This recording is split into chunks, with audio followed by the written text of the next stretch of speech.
Janome Sewist 625E, and there are 3 phases to this. So the first phase is the upper thread, which goes on the spool pin, and then phase 2 is our bobbin, and then phase 3 is just raising the bobbin thread up under our presser foot.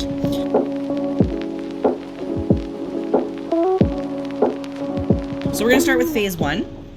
So you're going to take the disc off of your spool holder, and when you put the spool of thread on, you want the thread to come underneath the spool, not over top. Okay, so when it's underneath, you're going to pop it on and put the disc back on. You don't want it too tight because then it's not going to move at all, so a little bit loose is good.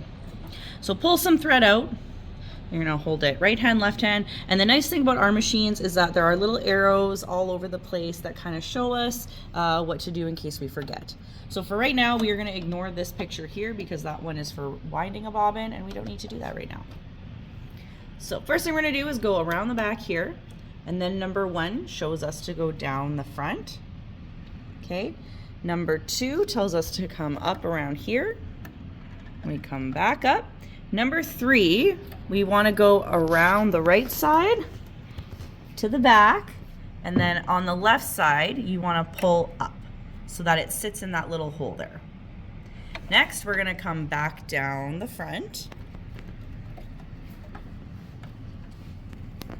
Then there's a tiny little hook underneath here, and that's where we're going to hook it onto.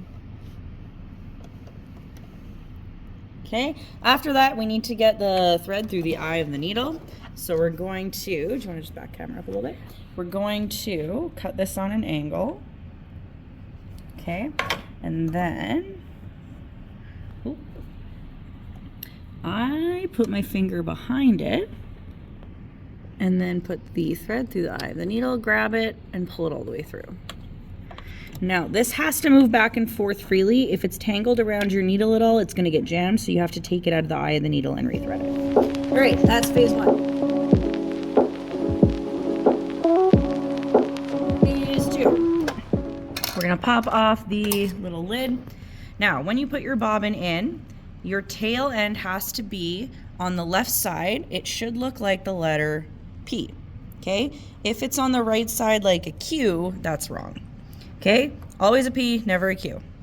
So we're going to put this with the tail on the left side into the bobbin housing. I'm just going to turn the light on so you guys can see a bit better.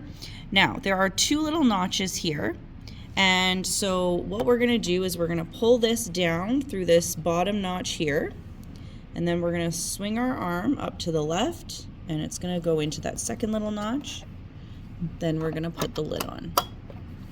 Big thing here is to make sure that this thread is coming out over here and not stuck in the side here, because then you won't be able to do that.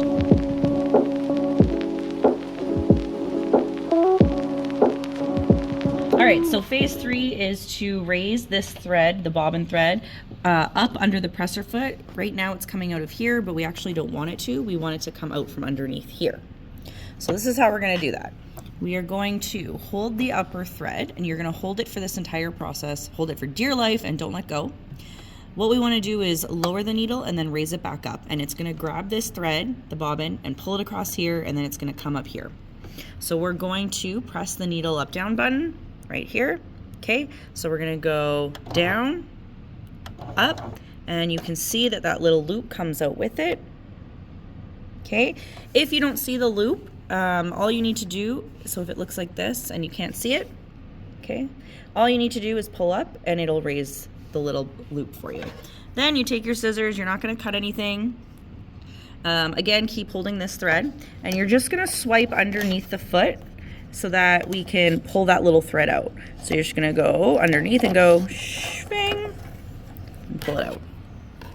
After that, all you need to do is slip your threads through the little slit in the presser foot. So right here, you're just going to slide them in and push your threads to the back. Then you are ready to sew.